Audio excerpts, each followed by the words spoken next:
Hello everybody. In this lecture we will learn about the heredity and evolution. तो सबसे पहले हमने समझना होगा कि हेरिडिटी का मतलब क्या है, हेरिडिटी का मतलब क्या है एंड इवोल्यूशन का मतलब क्या है।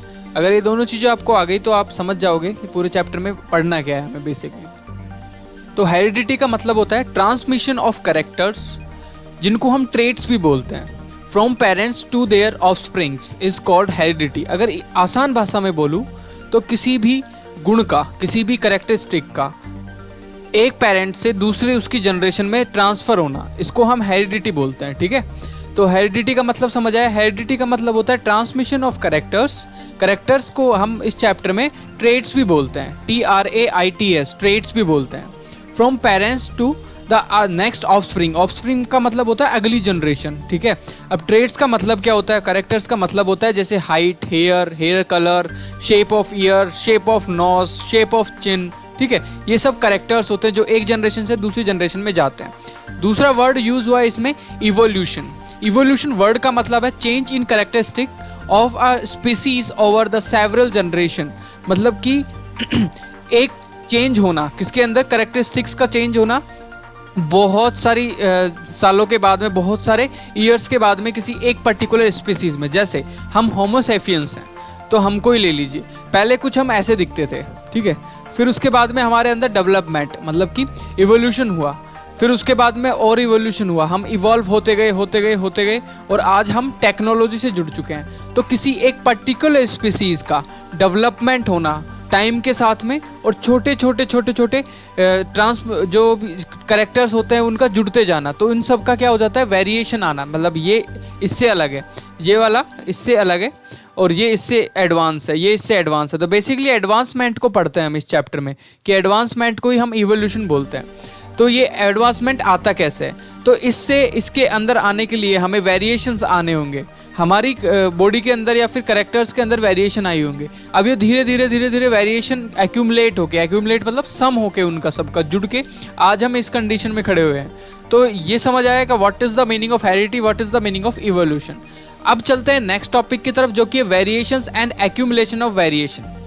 वेरिएशन वर्ड का मतलब है कि the differences in characters among the individuals of a species is called the variation. मतलब कि किसी भी एक स्पीसीज के अंदर किसी एक पर्टिकुलर कैरेक्टर का चेंज आ जाना।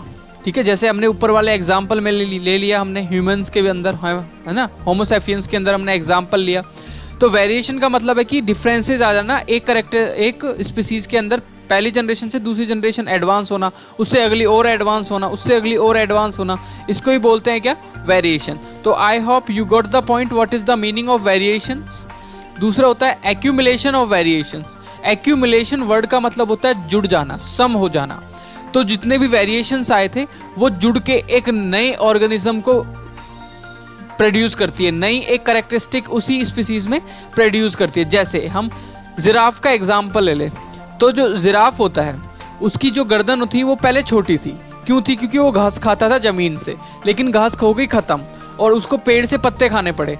तो उसके एक जनरेशन ने ऊपर पेड़ से पत्ते खाने के लिए अपनी गर्दन को स्ट्रेच किया, उसकी दूसरी जनरेशन की गर्दन पहले जनरेशन से और लंबी आई, और अभी आप देखते हो कि जिराफ की जनरेशन बहुत लंबी होती है। तो we can easily get the point what is the meaning of accumulation. Accumulation मतलब किसी भी वेरिएशन का एक जनरेशन से दूसरी जनरेशन में, फिर तीसरी में, चौथी में, ऐसे जुड़ते जाना, एक्यूमुलेट हो जाना, जुड़ जाना। नेक्स्ट टॉपिक की तरफ चलते हैं, सम इंपॉर्टेंट टर्म्स। अब हम पढ़ेंगे मेंडल की थ्योरी। तो मेंडल की थ्योरी को समझने के लिए हमें कुछ इंपॉर्टेंट टर्म्स को समझना पड़ेगा पहले। तो पहला टर्म होता है chromosome. Chromosome I hope cell chapter में सबने पढ़ा है, लेकिन मैं एक बार फिर से एक्सप्लेन करता हूँ। क्रोमोसोम जो होता है हमारी सेल के अंदर होता है साइटोप्लाज्म, साइटोप्लाज्म के अंदर ऑर्गेनल्स होते हैं, और बीच में होता है आपका न्यूक्लियस। ओके, और न्यूक्लियस के बीच में होता है न्यूक्लियोलस, दिस इज न्यूक्लियस और this is the nucleolus. Okay, और इस न्यूक्लियोलस के अंदर होते हैं आपके क्या, DNA RNA, मतलब जिनको बोलते हैं जीन्स। Okay, chromosomes. ठीक है, अब ये क्रोमोसोम्स जो होते हैं उनको देखते हैं क्या होते हैं। ये जो आपका न्यूक्लियस का अंदर का पार्ट होता है, this is called the nucleolus.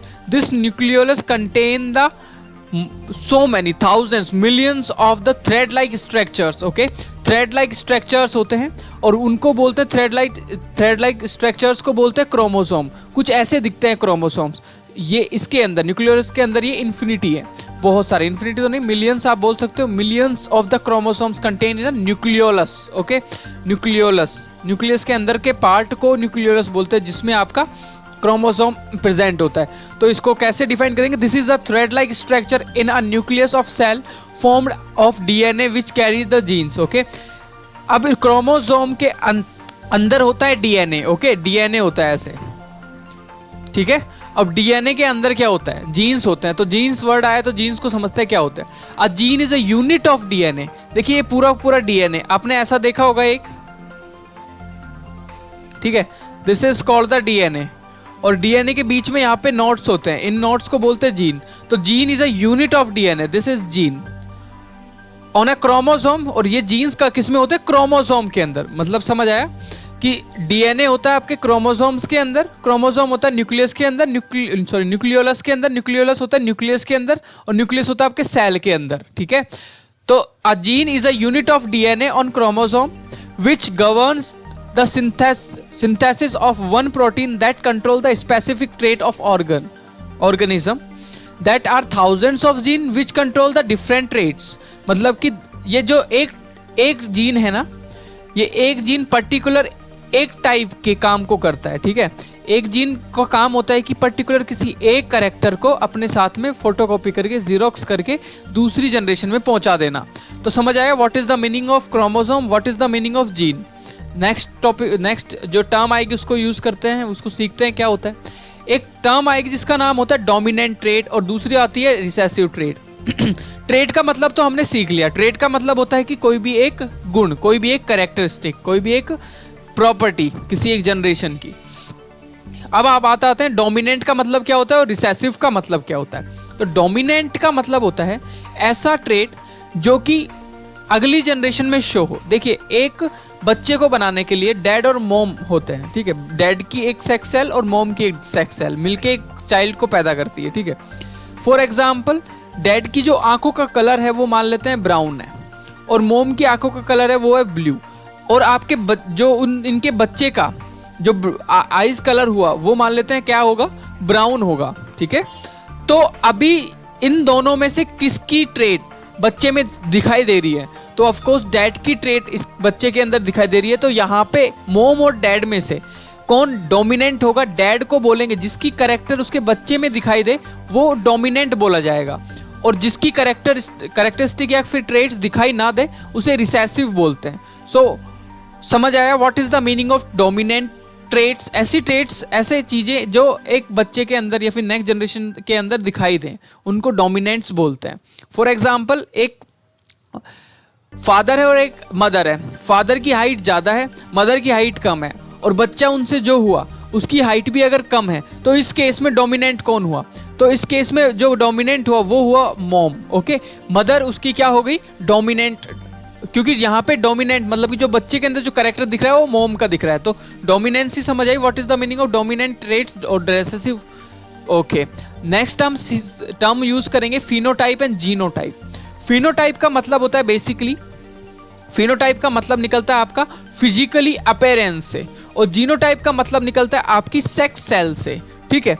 तो यहाँ पे फिनोटाइप का मतलब होता है कि फॉर एग्जांपल एक प्लांट था जिसके प्लांट के जो जीनोटाइप थे, जो सेक्स सेल्स थे वो कैपिटल बी थे, और यहाँ पे कैपिटल बी और स्मॉल बी थे, और उनसे जो प्लांट हुआ उसका जो फ्लावर कलर था वो व्हाइट कलर का हुआ, लेकिन उसका जो जैमेट्स बनेंगे, उसके जो जैमेट्स होंगे वो स्मॉल बी होंगे। तो जो जैमेट्स को देख के बोला जाएगा, जैमेट्स को देख के बोल सकते हैं कि ये क्या है? जीनोटाइप्स। और जो कलर ऑफ द फ्लावर हम देख के बता सकते हैं ये क्या है? फिनोटाइप। तो गॉट द पॉइंट, जो फिजिकल अपीयरेंस होती है किसी भी एक चाइल्ड में या जनरेशन में उसको फिनोटाइप बोलते हैं, और उसके जो डैमेट्स होते हैं, उनकी जो सेक्स सेल्स होती हैं कि किस तरीके की इनकी सेक्स सेल्स है, उनको हम जीन्स बोलते हैं, जीनोटाइप्स बोलते हैं। समझ आ गया? अब हम समझेंगे मेन इंपॉर्टेंट चीज, F1 और F2 जनरेशन। देखिए F1 जनरेशन का मतलब है कि mummy papa, mom and dad.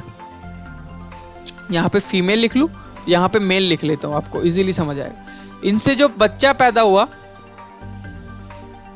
इस बच्चे को बोलेंगे पहली जनरेशन, ठीक है। और इस बच्चे से, अब इस बच्चे से जो बच्चे पैदा होंगे उनको बोला जाएगा क्या? F2 generation. इसको C2 बोल दूं और इसको C1 ठीक है, child 1। This is called the F2, दूसरी जनरेशन। अब इनसे जो बच्चे होंगे उनको बोला जाएगा F3 जनरेशन। तो ये तो बहुत छोटी सी चीज है समझने के लिए। अब हम चलते हैं मेंडल की थ्योरी पे। तो मेंडल ने क्या किया, मेंडल एक चर्च में फादर थे, मतलब कि वहां पे पूजा पाठ करने वालों को फादर बोलते हैं। तो चर्च के अंदर काम करते थे। अभी इनके चर्च के पास में गार्डन था और गार्डन में पी प्लांट्स थे, मतलब कि मटर के पौधे। पी प्लांट्स को इन्होंने देखा और सोचा कि इनके ऊपर ही मैं एक्सपेरिमेंट करूं। जेनेटिक्स के बारे में पढ़ रहे थे। अच्छा, क्वेश्चन आता है कि इन्होंने मटर के प्लांट्स को क्यों चूज किया? क्योंकि मटर के प्लांट्स को ऑब्जर्व करने में आसानी होती है, ये इजीली ग्रोथ करते हैं। 3-4 महीने में इसकी ग्रोथ देख के इनका नेक्स्ट जनरेशन आप रिप्रोड्यूस कर सकते हो। अगर ये एनिमल के ऊपर करते तो एनिमल के ऑब्जर्व करने में इनको मतलब पूरा जीवन लगा देना था, पूरी लाइफ इनकी लग चुकी होती एक एनिमल के ऊपर, पहली जनरेशन को देखने में। तो ये इजीली ऑब्जर्व होने वाले प्लांट्स थे। ये इजीली, इनके अंदर डिफरेंट कैरेक्टरिस्टिक्स थे। इनके अंदर हम डिफरेंट ट्रेड्स, मतलब कि गुण देख सकते थे कि कोई ग्रीन कलर का मटर का बीज होता है, कोई येलो कलर का होता है, कोई राउंड होता है, कोई रिंकल्ड होता है, ठीक है, कोई किसी का पौधा ड्रॉप मतलब बोना होता है मटर का, कोई लंबा होता है। तो ये डिफरेंट ट्रेड्स भी इसमें थी और ये इजीली ऑब्जर्व करने वाली चीज थी। तो इन्होंने क्या दिया, इन्होंने लिया यहाँ पे मोनोहाइब्रिड इनहेरिटेंस। ओके, अब इनहेरिटेंस का मतलब समझा दूं मैं आपको। इनहेरिटेंस का मीनिंग क्या होता है? इनहेरिटेंस का मीनिंग वही होता है जो हेरिडिटी का होता है, ठीक है। इनहेरिटेंस का मतलब कि एक जनरेशन से दूसरी जनरेशन में कोई भी कैरेक्टर्स का जाना, और वो किस तरीके से जाता है उनका नियम दिया था, उनका रूल दिए थे किन्होंने? मेंडल ने। तो उनके एक्सपेरिमेंट को हम पढ़ते हैं जो उन्होंने एक्सपेरिमेंट किया था। तो क्या किया उन्होंने, एक मटर का पौधा लिया। ये थोड़ा सा हार्ड होता है तो मैं इससे समझा रहा हूं, this is the easiest method. Monohybrid आपका होता है, मोनोहाइब्रिड का मतलब समझते हैं। देखिए, मोनो मतलब होता है सिंगल और हाइब्रिड का मतलब होता है क्रॉस करा देना। मोनो होता है सिंगल और हाइब्रिड का मतलब किसी चीज का क्रॉस करके नई जनरेशन बना देना। अब मोनो का मतलब होता है कि यहाँ पे जो कैरेक्टर देखा जाएगा इस टॉपिक के अंदर, वो एक कैरेक्टर होगा। वो कैरेक्टर क्या था? हाइट, ठीक है। वो कैरेक्टर क्या था? हाइट।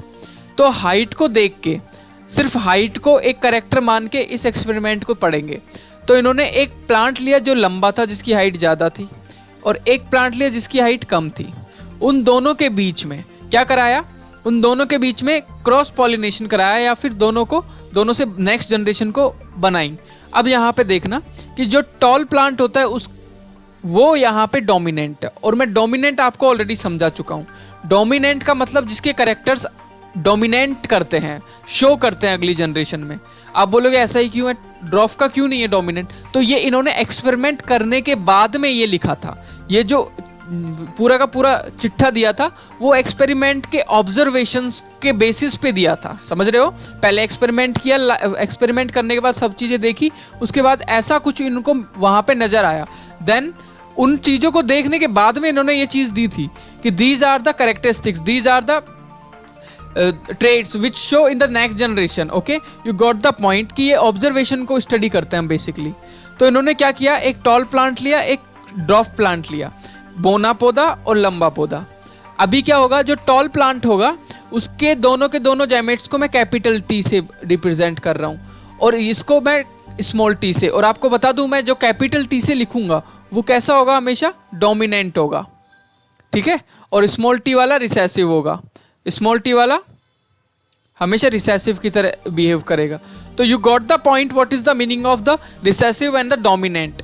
तो अब क्या होता है कि पेरेंट्स से बच्चे होने के लिए उनकी कोई एक सेल जिम्मेदार होती है। तो यहां से मैं एक कैपिटल टी को ले लूं और यहां से एक स्मॉल टी को ले लूं, इन दोनों को मिला के मैं क्या बना दूंगा? इन दोनों को मिला के बना दूंगा कैपिटल टी और स्मॉल टी।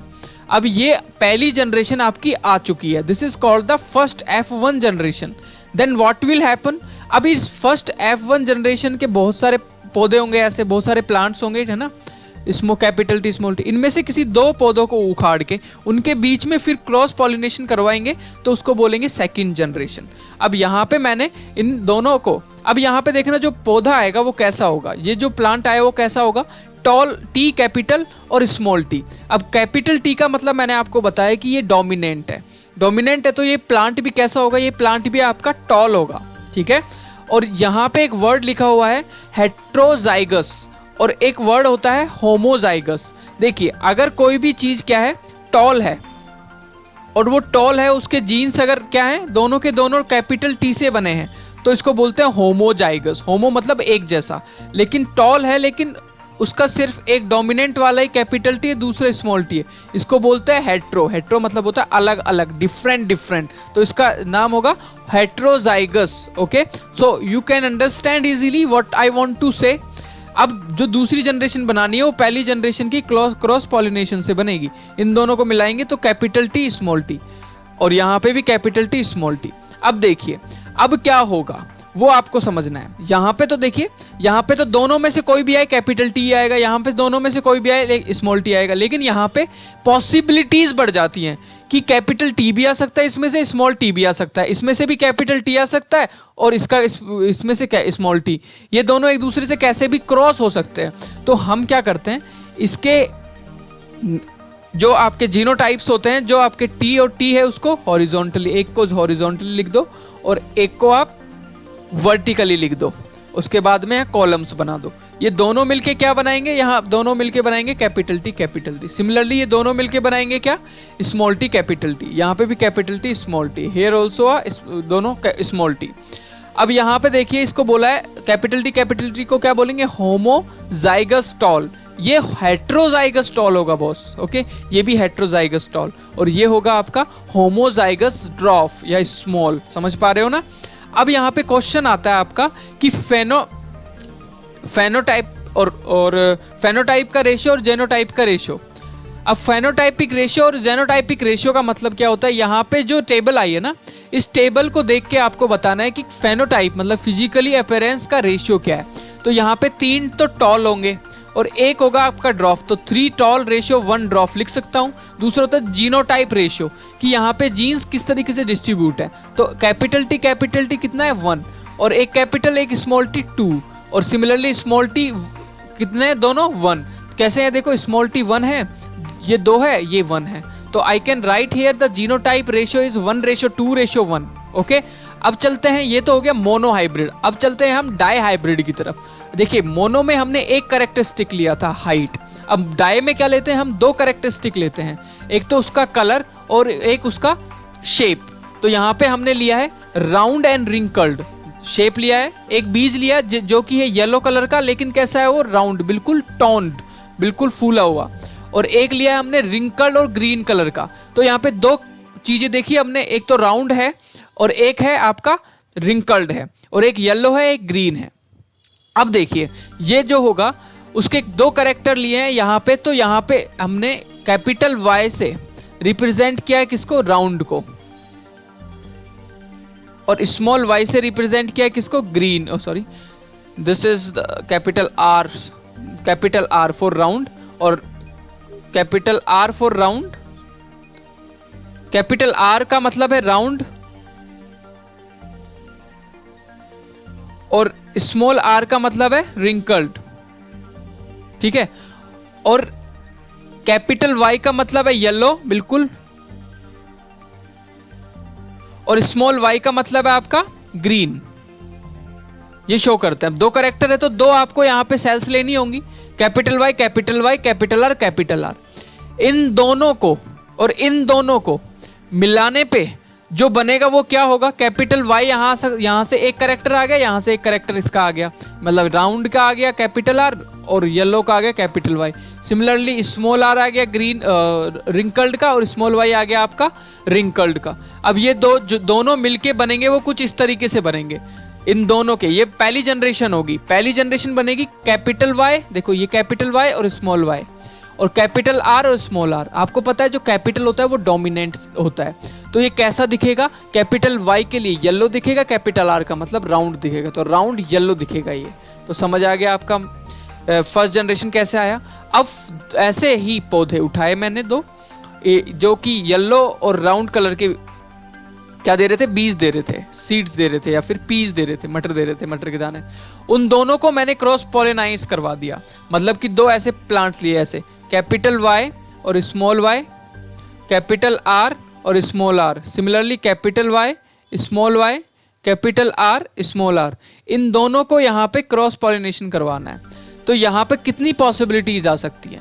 तो यहाँ पे आ सकती है कि कैपिटल वाई और कैपिटल आर आ सकता है, स्मॉल कैपिटल वाई और स्मॉल आर, और कैपिटल आर और स्मॉल वाई, और स्मॉल आर और स्मॉल वाई। जो यहाँ आया है वो यहीं आएगा। इसको आप वर्टिकल और हॉरिजॉन्टल भी लिख सकते हो और ऐसे भी लिख सकते हो। अब ये दोनों मिलके क्या बनाएंगे? ये दोनों मिलके इस कॉलम में लिख देना है दोनों को, तो जो रिजल्ट आएगा वो वैसा ये सीड प्रोड्यूस करेंगे। सिमिलरली इस कॉलम में कौन आएगा? जो यहाँ से आएगा और जो यहाँ से आएगा। सिमिलरली मैं कोई भी रैंडमली कॉलम में जाऊँ, यहाँ कौन आएगा? यहाँ आएगा। आप एक बार वर्टिकली जाओ, एक बार हॉरिजॉन्टली जाओ, तो ये आ जाएगा आपका ग्रीन राउंडेड। ओके, और इस आपका हमेशा कैपिटल वाला क्या होता है? डोमिनेंट। अगर कैपिटल ना हो, दोनों ही क्या हो? स्मॉल हो, तो यही आपका रिजल्ट होगा। ठीक है, तो यहाँ पे आप जीनोटाइप और फिनोटाइप का रेशियो क्या होगा? सबसे पहले यहाँ पे तो फिनोटाइप का रेशियो इंपॉर्टेंट है। तो फिनोटाइप यहाँ देख लेते हैं कितने तरीके के हैं। एक तो है यहाँ पे राउंड एंड येलो, दूसरा आपका रिंकल्ड एंड येलो, तीसरा आपका ग्रीन एंड राउंड, और चौथा है आपका ग्रीन एंड रिंकल्ड। तो पहले से ही शुरुआत करते हैं। येलो एंड राउंड तो कितने हैं? 1 2 3 4 5 6 7 8 9। तो यहाँ पे रेशियो आ गया आपका 9। पहला रेशियो आ गया 9, जो कि होगा राउंड एंड येलो का। रिंकल्ड एंड येलो कितने? 1 2 3। तो रिंकल्ड एंड येलो का रेशियो हो गया 9:3। नेक्स्ट आपको देखना है कि यहाँ पे ग्रीन एंड राउंड कितना है? 3। तो ग्रीन एंड राउंड के लिए 3 हो गया, और रिंकल्ड एंड ग्रीन कितना है? 1। तो इसके लिए 1 हो गया। तो दिस इज कॉल्ड द 9:3:1। किसके लिए? फिनोटाइप रेशियो है ये। किसका? डाइहाइब्रिड का। So I think you got the point what is the meaning of dihybrid. अब चलते हैं how do blood group are inherited, कि ब्लड ग्रुप कैसे इनहेरिटेड होते हैं पेरेंट्स से और बच्चों में। तो आपके बेसिकली ह्यूमन बीइंग्स के अंदर 4 तरीके के ब्लड ग्रुप्स होते हैं। ठीक है, एक होता है ए, एक होता है आपका बी, एक होता है ए बी, एक होता है ओ। ठीक है, there are 4 types of the blood group. अब यहाँ पे जो ए बी, ध्यान से सुनना, जो ए होता है कैपिटल और जो बी होता है वो दोनों होते हैं डोमिनेंट। कैपिटल ए और कैपिटल बी क्या होते हैं? डोमिनेंट होते हैं। डोमिनेंट का और ओ जो होता है वो होता है आपका रिसेसिव। ठीक है, रिसेसिव इन नेचर। अब आपको मैंने ऑलरेडी समझाया कि डोमिनेंट का मतलब क्या है। जिसका असर दिखे उसको डोमिनेंट बोलते हैं, जिसका असर ना दिखे उसको रिसेसिव बोलते हैं। तो होगा क्या? अगर कोई भी एक पेरेंट जिसका ब्लड ग्रुप है ए, और मेल का मान लेते हैं ए और फीमेल का मान लेते हैं ओ, या फिर मेल का मान लो ओ, फीमेल का मान लो ए, तो उनके बच्चे का जो ब्लड ग्रुप होगा ना वो होगा ए प्लस ओ। इन दोनों में से डोमिनेंट कौन है? तो मैंने बताया ए एंड बी जहां आ जाते हैं वो दोनों डोमिनेंट होते हैं। तो ए डोमिनेंट है, ओ रिसेसिव है, तो बच्चे का ब्लड ग्रुप होगा ए। बी और ओ में क्या होगा? बी डोमिनेंट है, ओ में ओ रिसेसिव है, तो बी होगा। अच्छा, अब क्या हो गया? जब दोनों के दोनों क्या आ गए? डोमिनेंट आ गए, तो बच्चे का ब्लड ग्रुप होगा ए बी। तब क्या होगा? जब दोनों के दोनों रिसेसिव आ गए, तो बच्चे का ब्लड ग्रुप होगा ओ। तो इस तरीके से ब्लड ग्रुप इनहेरिटेट होते हैं। समझ आ गया? नेक्स्ट है आपका सेक्स डिटर्मिनेशन। सेक्स डिटर्मिनेशन का मतलब है कि बच्चे का मेल और फीमेल होना किस पे डिपेंड करता है। तो देखिए, जो मेल होता है उसके अंदर एक होता है वाई स्पर्म और एक होता है एक्स स्पर्म, लेकिन जो फीमेल होती है उसके अंदर सिर्फ एक्स और एक्स एग ही होता है। ठीक है, अगर मेल के अंदर से वाई स्पर्म गया और फीमेल के अंदर से तो हमेशा एक्स स्पर्म ही, एक्स ओवम ही जाएगा या फिर एक्स एग जाएगा, और मेल के अंदर जा सकता है एक्स वाई। तो कौन किसके ऊपर डिपेंड करता है कि उनका बच्चा मेल होगा कि फीमेल होगा? मेल के ऊपर डिपेंड करता है, फादर के ऊपर डिपेंड करता है। तो अगर गया एक्स स्पर्म तो एक्स प्लस एक्स बन के दोबारा से क्या बन जाएगा? फीमेल बन जाएगा। और अगर गया वाई एंड एक्स तो यहाँ पे हो जाएगा आपका मेल रिप्रोड्यूस। तो समझ आ गया कि कैसे सेक्स डिटर्मिनेशन होता है और डिपेंड करता है फादर के ऊपर। नेक्स्ट है आपका एक्वायर्ड एंड इनहेरिटेड ट्रेट्स। देखिए, ट्रेट्स क्या होती हैं? ट्रेट्स मतलब होता है कैरेक्टर्स, और कुछ ऐसे कैरेक्टर्स जो एक्वायर्ड किए जाते हैं, कुछ ऐसे कैरेक्टर्स जो इनहेरिटेड होते हैं। यहाँ पे एग्जाम्पल से समझते हैं। शाहरुख खान का बेटा, शाहरुख खान की शक्ल जैसा उसकी शक्ल दिखती है, तो ये क्या, ये कौन सा ट्रेट हो गया? ये हो गया आपका इनहेरिटेड ट्रेट। ऐसी ट्रेट जो एक जनरेशन से दूसरी जनरेशन में जा सके उसको बोलते हैं इनहेरिटेड ट्रेट। लेकिन ऐसी ट्रेड जो एक जनरेशन से दूसरी जनरेशन में नहीं जा सके। जो बिल गेट्स के फादर हैं, उनका दिमाग बिल गेट्स के जितना तेज नहीं था, और जो बिल गेट के बच्चा होगा वो उनका दिमाग बिल गेट जितना तेज नहीं होगा। इन्होंने अपना दिमाग क्या किया है, एक्वायर किया है। तो समझ आया, एक्वायर्ड का मतलब कोई भी एक ऐसा ट्रेड, कोई भी एक ऐसा गुण जो खुद एक पर्टिकुलर जनरेशन सीखे, खुद डेवलप करे। जैसे बॉडी बिल्डिंग, हर बॉडी बिल्डर का पापा बॉडी बिल्डर नहीं होता है, ठीक है। तो समझ आ गया कि लेकिन शक्ल एक दूसरे से क्या हो सकती है, ट्रांसफर हो सकती है। तो इसको बोलते हैं इनहेरिटेड ट्रेड। और जो ट्रेड्स ट्रांसफर नहीं हो सकती उसको बोलते हैं एक्वायर ट्रेड, जो एक्वायर की जाती है। नॉलेज हो गई, एक्वायर की जाती है। तो क्योंकि हर कलेक्टर का बेटा कलेक्टर नहीं बनता है, क्योंकि ये इनहेरिटेड नहीं है, ये एक्वायर किया जाएगा। नॉलेज आपको एक्वायर करनी पड़ेगी। लेकिन शाहरुख खान का बेटा शाहरुख खान जैसा दिख सकता है, क्योंकि ये एक इनहेरिटेड ट्रेड है। तो I think you got the point, what is the meaning of this. Next है आपका इवोल्यूशन। तो इवोल्यूशन क्या होता है, evolution is a sequence of gradual changes which take place in primitive organism over millions of year in which new species are produced. मतलब एक species है particular, मान लीजिए पहले इंसान कुछ ऐसा था, फिर धीरे धीरे धीरे सीक्वेंस में कई सालों बाद ऐसा हुआ, कई सालों बाद ऐसा हुआ, कई सालों बाद ऐसा हुआ, अब ऐसा है। तो इवोल्यूशन एक सीक्वेंस है जो ग्रेजुअल चेंज आता जाता है किसी स्पीसीज में, और नई तरीके की स्पीसीज बना देता है, या फिर बहुत अलग तरीके की स्पीसीज बना देता है उस पुरानी स्पीसीज को ही। अब देखते हैं एविडेंस ऑफ इवोल्यूशन, कि हमें किस चीज को देख के पता चलता है कि इवोल्यूशन नाम की कोई चीज है। तो हम तीन चीजों से पता कर सकते हैं कि इवोल्यूशन नाम की कोई चीज होती है। पहली चीज होता है होमोलॉजियस ऑर्गन्स। होमोलॉजियस ऑर्गन का मतलब हम ऐसे ऑर्गन देखते हैं जानवरों में, एनिमल्स में, ह्यूमन बींग्स में, जो दिखते बिल्कुल एक जैसे हैं लेकिन काम अलग अलग करते हैं। जैसे आपका हाथ, मतलब मैन का हाथ, चीते का हाथ, और वेल का जो आप उनके जो पंख होते हैं, मतलब कि जिनसे वो तैरते हैं, और जो बैट होते हैं उनके भी फेदर्स, जो उनके पंख होते हैं, उनके अंदर जो स्ट्रक्चर होता है ना, बेसिक स्ट्रक्चर, देखो एक बोन का होना, उसके बाद में आगे से यहाँ से बोन का डिवाइड होना, सब में सेम है, लेकिन काम सब में अलग अलग है। तो इससे क्या पता चलता है, इससे ये पता चलता है कि हम सब इवॉल्व हुए हैं। ह्यूमन बीइंग एक इवॉल्व्ड या फिर डेवलप्ड कंडीशन है किसी भी एनिमल की, तो हम इवॉल्व होने के बाद में ऐसे बने हैं। तो होमोलॉजियस ऑर्गन्स वो ऑर्गन्स होते हैं जो कि दिखते एक जैसे हैं, लेकिन उनको देख के पता चलता है कि हमारे इनके स्ट्रक्चर सेम है, लेकिन हम इनको काम किसी अलग अलग तरीके से यूज लेते हैं। जैसे ह्यूमन बीइंग का हैंड किस लिए काम आता है, ये काम आता है आपका खाना खाने के लिए, पढ़ने के लिए, लिखने के लिए। लेकिन चीते का हाथ काम आता है चलने के लिए भी काम आता है, किसी चीज को मारना है तो उसके लिए भी काम आता है। वेल के जो हाथ होते हैं वो किस लिए काम आता है, तैरने के लिए। बैट का आता है उड़ने के लिए।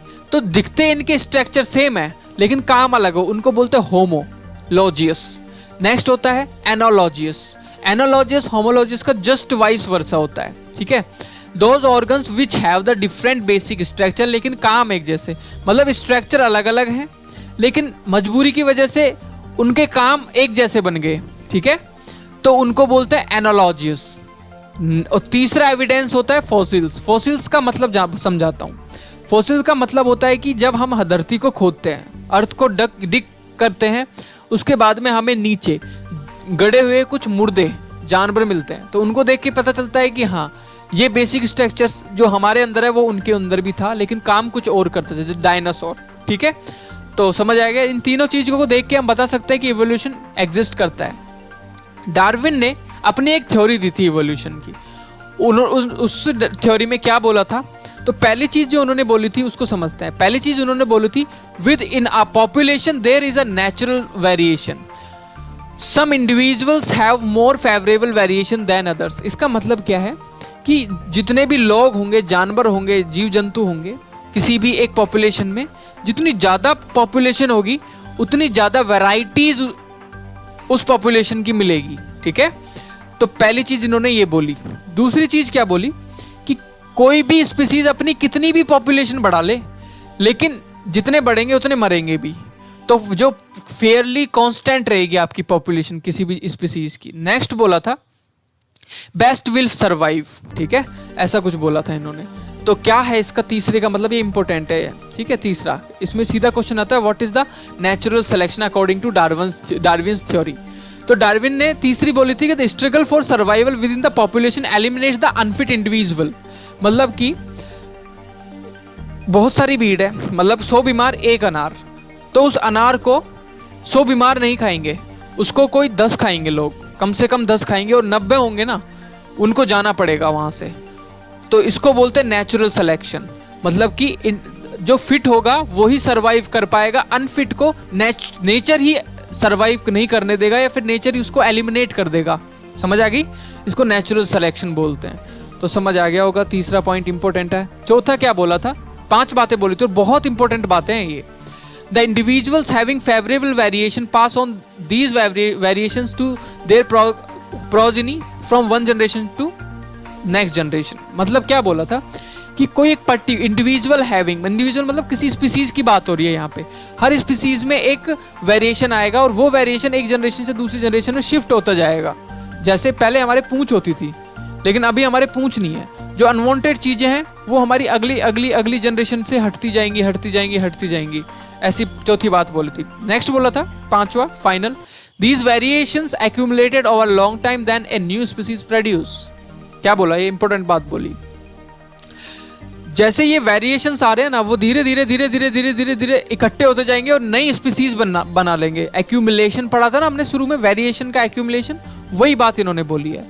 तो 5 बातें आपको याद रखनी है, दीज आर द इंपॉर्टेंट, जो कि point exam point of view से बहुत इंपॉर्टेंट होती है। अब चलते हैं आगे। स्पेसिएशन वर्ड का मतलब क्या होता है? स्पेसिएशन का मतलब होता है किसी नई स्पीसीज का बन जाना, उसको बोलते हैं स्पीसीज। अच्छा, कोई स्पीसीज बनती कैसे है? नहीं, फॉर एग्जाम्पल आपने भालू के बारे में सुना होगा, बियर, और एक होता है पोलर बियर। दोनों में डिफरेंस क्या होता है? जो बियर होता है वो काले कलर का होता है, लेकिन पोलर बियर होता है वो आपका सफेद कलर का होता है। ऐसा क्यों हुआ? फॉर एग्जाम्पल, पहले बियर एक साथ रहते थे, ये बियर का पॉपुलेशन है। फिर यहाँ पे जियोग्राफिकल बैरियर्स आ गए, वो ठंड में चले गए और कुछ बियर गर्मी में रह गए, ये कोल्ड में, ये समर में रह गए। अब जो कोल्ड में रहने वाले थे वो कुछ अलग तरीके के कैरेक्टर्स, उनके बॉडी के ऊपर वेरिएशंस आना स्टार्ट हो जाएंगे, क्योंकि उसको सरवाइव करना है बॉस उस एनवायरनमेंट में। तो उस तरीके से उनकी बॉडी में जनरेशन से जनरेशन में वेरिएशंस आने लगेंगे, फिर ये सेपरेट होके अलग अलग स्पीसीज या फिर स्पीसीज बन जाएंगी।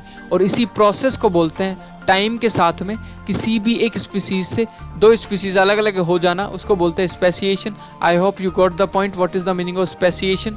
So this was the complete chapter. If you have any doubt, you can comment. I will give you the solution. Okay?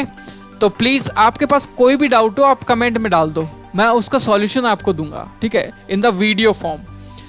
अगर वीडियो अच्छा लगा तो ही प्लीज सब्सक्राइब करना और शेयर करना, लाइक करना। Thank you very much. I hope you will perform well in your examination. धन्यवाद।